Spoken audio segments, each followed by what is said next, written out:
تھوڑا سا نا پردے کا اہتمام ہو۔ میں کوئی تنقید نہیں کرتا، طنز نہیں کرتا، چونکہ ہماری بہنیں مائیں بیٹیاں ہوتی ہیں، ہم نے انہیں سمجھانا ہے۔ ان کو ذرا سمجھائیں، ان کو یہ بتائیں کہ قیمتی چیزیں جو ہوتی ہیں وہ پردوں میں ہوتی ہیں۔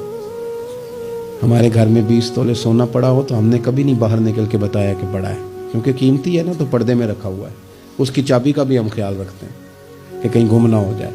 اسی طرح ہر کتاب کو غلاف نہیں چڑھتا، صرف قرآن پاک کو چڑھتا ہے۔ انہیں بتاؤ کہ ساری بیویاں پردہ نہیں کرتی، صرف سیدہ عائشہ صدیقہ کی کنیزیں کرتی ہیں، صرف سیدہ فاطمہ کی کنیزیں کرتی ہیں۔ تھوڑا سا نا پردے کا اہتمام۔ شادی بیاہ پہ تو بالکل ہی معاملہ گڑبڑ ہے، اور پوری تیاری کر کے عورتیں معاذ اللہ آ جاتی ہیں۔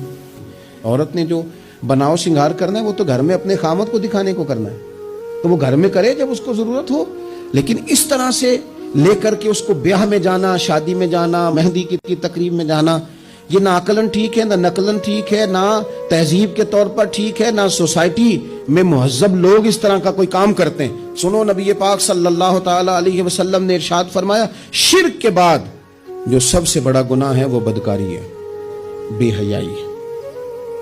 اور نبی پاک علیہ السلام نے فرمایا کچھ عورتیں ایسی ہیں جو لباس پہن کے بھی ننگی ہیں۔